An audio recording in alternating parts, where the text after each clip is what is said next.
I grew up around Native American people, primarily the Cheyenne and the Crow.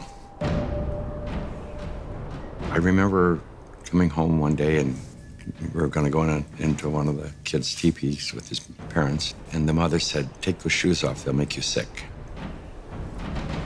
It was just strange why she would say they would make you sick. Well, I wouldn't have had a clue at that time. In simple terms, grounding is literally putting your bare feet on the ground. When you do that, you're in contact with the Earth, and Mother Earth is endowed with electrons. And these electrons are literally absorbed through your feet. It's like taking handfuls of antioxidants, but you're getting it through the feet. Grounding means connecting to the Earth to support the specific function of the organs of your body. It supports the body as a whole, but it specifically supports organ systems down to the tissues and the cellular function of the entire body.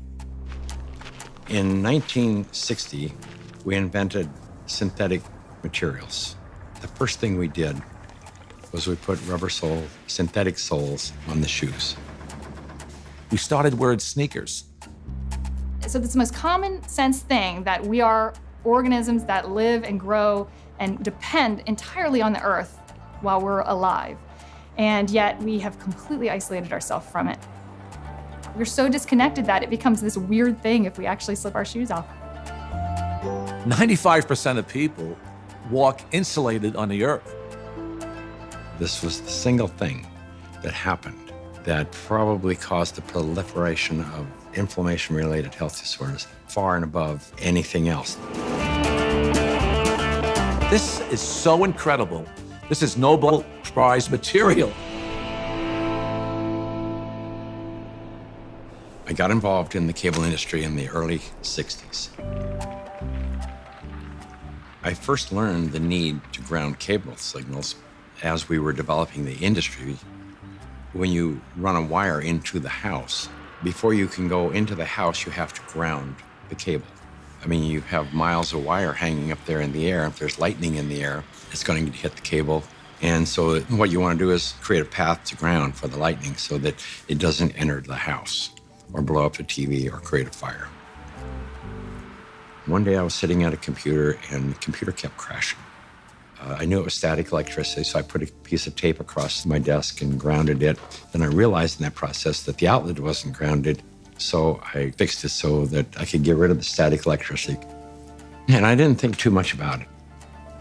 I walked outdoors and I sat on a bench. This tour bus pulled up, and it looked like they had just been to one of these outlet malls, and white Nike shoes were on sale. It just dawned on me. I asked the question, I said, I wonder if it's possible that humans are, we're no longer naturally grounded. I wonder if these shoes could be interfering with us. So that night, I went to the hardware store and I bought a roll of metal duct tape. And I just taped it across the bed. I threw a wire out the window and it had a ground rod outside. I connected to the ground rod on one side and connected to the metal duct tape that I had laid on the bed. So when I laid down on the duct tape, I was like grounded because it was connected to the earth. I woke up the next morning and I thought, holy cow, there's something going on here, because normally for me to go to sleep, I had to take Advil. So I tried to find out what I could. The internet was hardly anything. This is back in '99. Went down to the University of Arizona into one of their medical libraries, and there was nothing. And in fact, I even tried to find the cause of chronic pain. The cause of MS was unknown. The cause of arthritis, unknown. They didn't know. Nobody knew. So I thought, well, I'll go out to LA. I'll go to UCLA and ask them. They pretty much laughed me off campus. They said, you expect us to believe that somebody's going to put a nail in the ground, tie a wire around somebody's toe, and it's going to make them sleep better? They said, get out of here. Go away. You're nuts. So I ended up having to put together my own study, and we grounded 60 people, and the reports that came in were unbelievable. TMJ disappeared, PMS disappeared, inflammation reduced, pain. Everybody slept better. Found an anesthesiologist in San Diego, and he says, I don't think there's anything to what you're doing. There's got to be an anomaly here, but I'll entertain you. He says, I will prove that you're wrong. We did the study. It's the first study that I did that was a legitimate study where we had quantifiable data. Then we decided, well, we're going to do a big study now. And we ended up attracting scientists, physicists. When they saw the study, everybody said, well, this is really pretty interesting. I didn't know anything about grounding. I had never heard of it at all, but I became a new mom, and I had my first child, and she had colic, and she cried and cried and cried. First thing I did, being a physician myself, was take her to the pediatrician, and remember distinctly leaving that pediatrician's office with a knot in my stomach, because the first thing they told me is, it's a baby, let him cry. Literally the only time I noticed that she wasn't in pain, and the only time I could soothe her, was when I was outside and I was barefoot and I had her in my arms. And every time we were outside, she relaxed. I noticed if I did use a stroller or if she was in a car, she was still in pain and uncomfortable. This is not placebo effect. Like, she had no idea if I was wearing shoes or not. She doesn't know that. I'm holding her either way. And I just slowly started realizing this child can only take a nap and feel comfort is if she was on my skin, held skin to skin, and I was barefoot.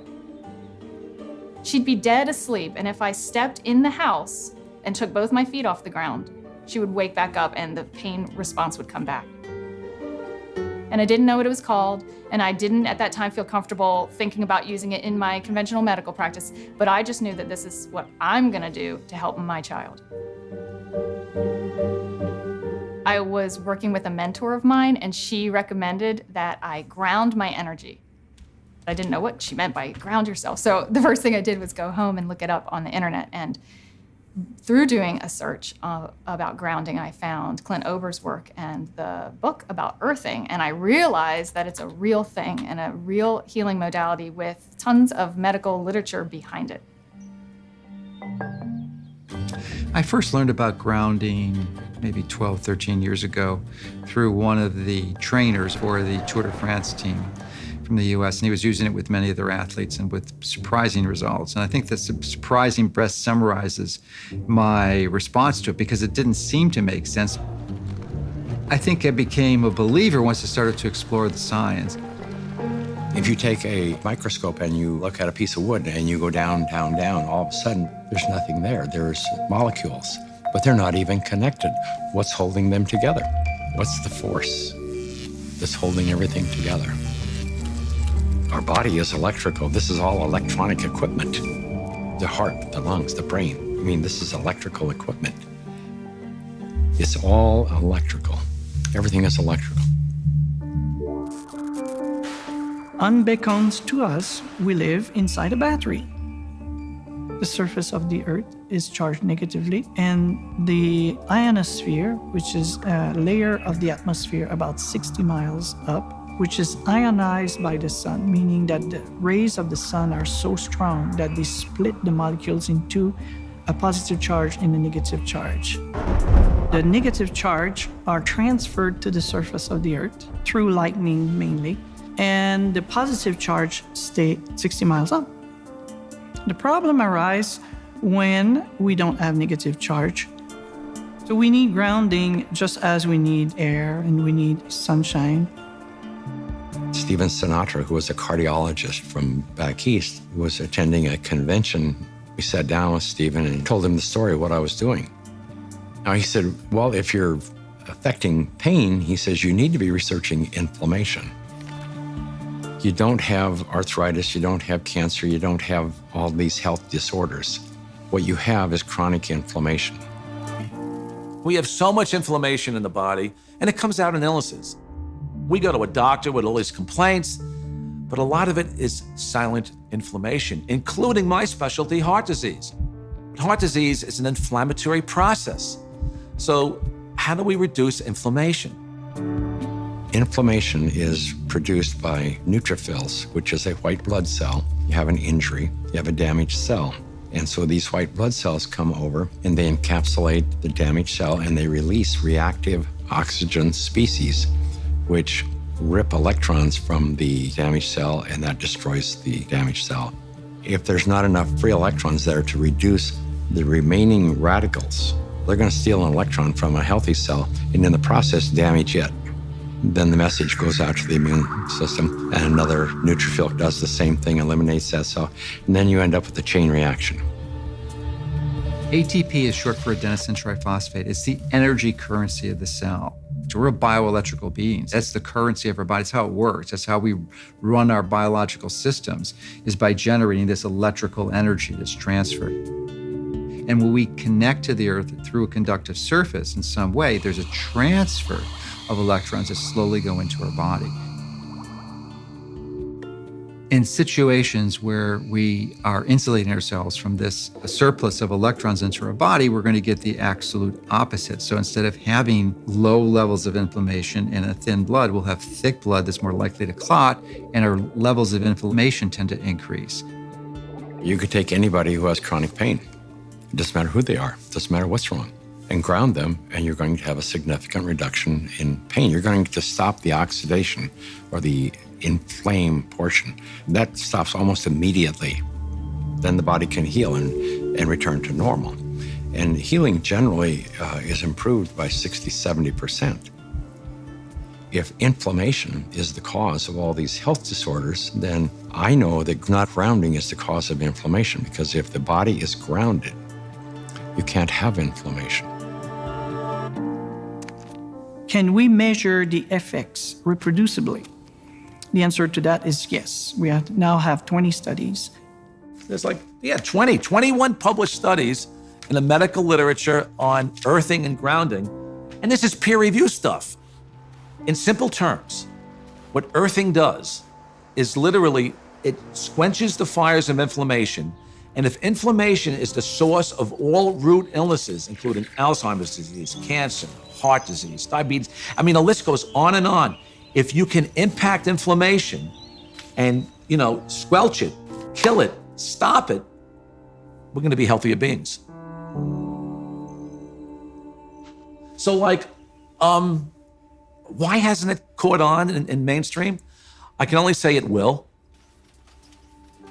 There's a well-established, traditional, conventional system that relies on expensive intervention. So they'd like to perpetuate that, and they're not too interested in having some competition coming in for a lot less expensive to sort of sabotage their profit levels. Because their goal isn't to help humanity. Their goal is really, as corporations, is increase their profit. The question becomes, how much of an influence has lack of grounding been in the epidemic of disease that we have? Is this grounding a factor? The light switch went on, and I thought, we're doing things completely backwards here. A typical day for a child is completely ungrounded. Most children wake up sleeping on a bed that was not grounded in a house or a building or on a floor that was insulated from the earth. And then they go immediately into a classroom that's insulated. And even on recess, in the recess period, they go outside and are literally fenced in and are paved with asphalt. And then they have after-school activities, which are either indoors or if they're outdoors, they are literally required to wear protective gear. Even if they're exercising for 2 hours after school, 100% disconnected from the earth. And then they go home and they go inside and they eat dinner and they do homework all hours of the night, and then they pass out in an ungrounded bed. So that's a 24-hour period of time completely ungrounded, and that goes on day after day after day. There's a resistance to integrating novel thoughts. And many times new ideas aren't implemented until the people who hold the counter opinion die.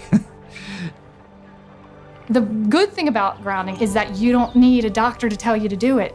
You do not need a physician to recommend it to you. You can try this anytime. It is your birthright because you live on the earth. I ground every day. Hey, I want to be connected to the earth as much as I can. I would say about 95% of the day I am grounded because I believe it's just a no-brainer. Go outdoors, take your shoes off, stand barefoot on the earth, or sit on the earth, put your feet and your hands on the earth, and you will instantly notice the pain and inflammation begin to drain from your body. I got my life back is probably the most common refrain that I hear. Thank you, I got my life back. I got my life back.